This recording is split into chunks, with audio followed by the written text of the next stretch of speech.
Bonsoir. Je reviens de la synagogue, de la rue Pelleport. Il y avait une soirée avec conférence. Et j'ai assisté à l'office, j'ai participé à l'office. On a d'ailleurs remarqué les capacités de Razan, de Cantor. Et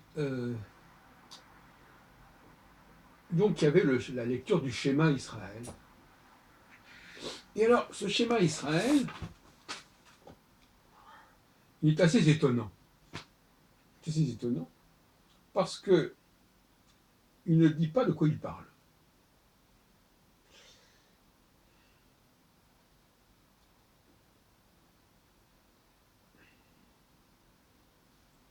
Il parle des paroles qui doivent être gravées dans ton cœur.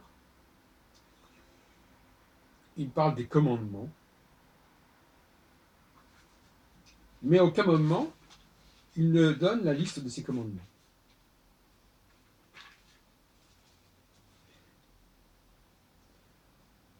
Tous les commandements de l'Éternel. Alors, il nous dit que ces commandements, il faut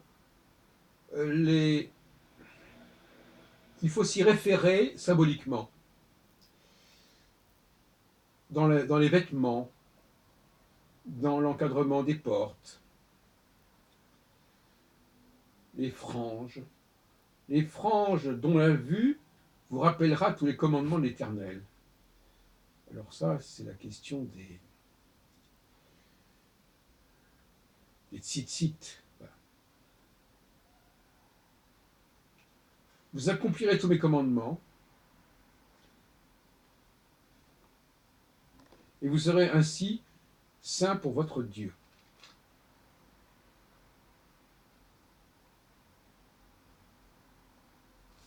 Donc, on parle des commandements, qu'il soit. On dit qu'il faut les enseigner, en les répétant sans cesse, quand vous serez à la maison ou en voyage, en vous couchant, en vous levant. Inscrivez-les sur les poteaux de vos maisons et sur vos portes. Et à ce moment-là, la durée de vos jours et des jours de vos enfants sur le sol que l'Éternel a juré vos pères de leur donner égalera la durée du ciel au-dessus de la terre. Alors moi, c'est ce que j'appelle la magie astrologique, ou la magie religion. Dans mon ouvrage paru il y a 30 ans, maintenant 31 ans, le Mon Dieu fait l'astrologie, j'ai souligné à quel point la religion était présentée comme une sorte de magie qui permettait de se protéger contre un certain nombre de dangers, ou en tout cas de se protéger contre toute punition qui pourrait venir du non-respect de ses commandements. Donc l'homme pieux échappe, on dit dans ses mitrachim, etc., échappe à l'influence des astres, il n'a pas de mazal. L'homme pieux, c'est-à-dire que les commandements neutraliseraient en quelque sorte les décrets cosmiques. Mais ce que je trouve absolument inouï, c'est que on s'attend, bien entendu, à ce qu'on nous fournisse la liste de ces commandements. C'est-à-dire cette liste de commandements, elle figure quelques pages à côté dans le Deutéronome.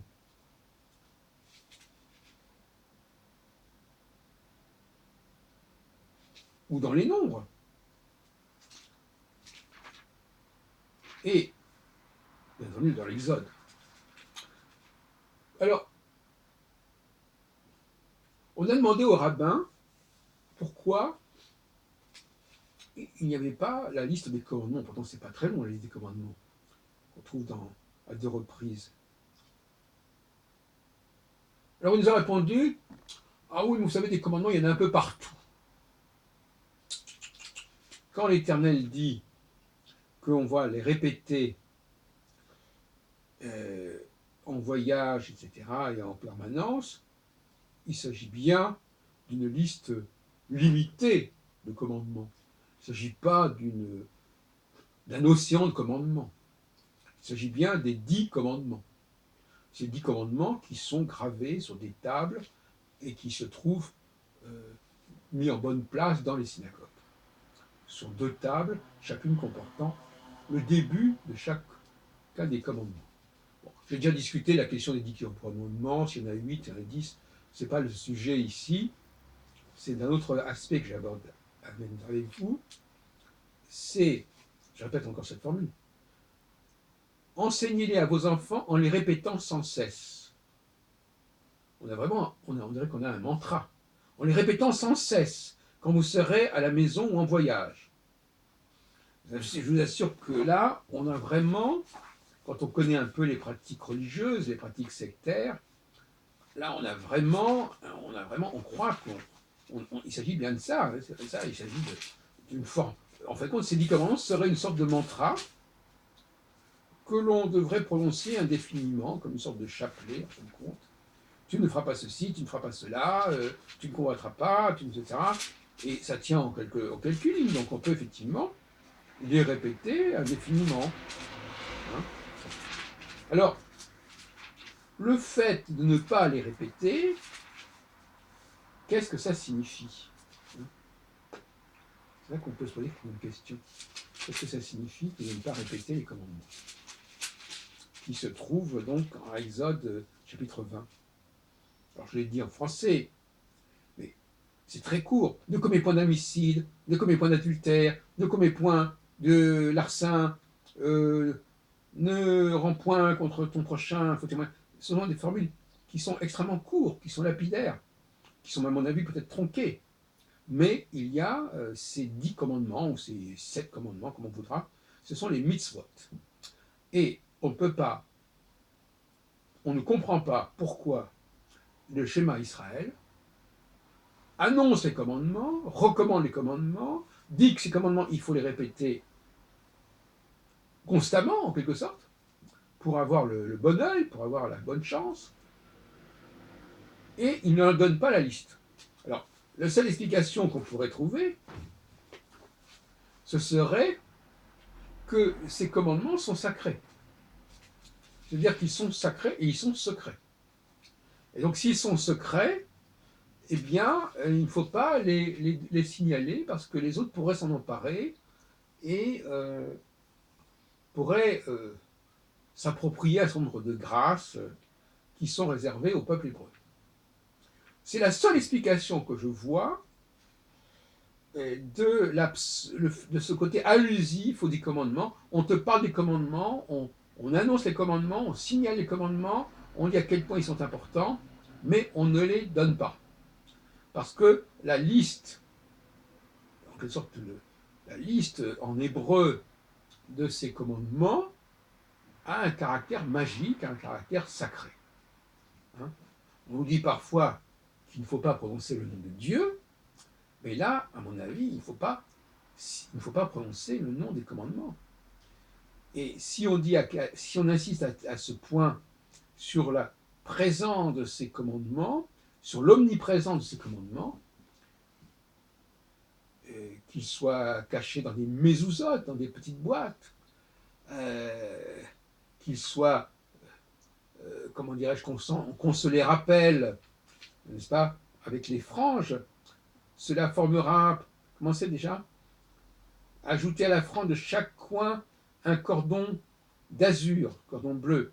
Cela formera pour vous des franges dont la vue vous rappellera tous les commandements de l'Éternel, afin que vous les exécutiez et que ne vous épuisiez pas à la suite de votre cœur et de vos yeux qui vous entraînent à l'infidélité.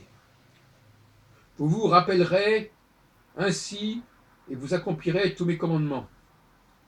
Voilà.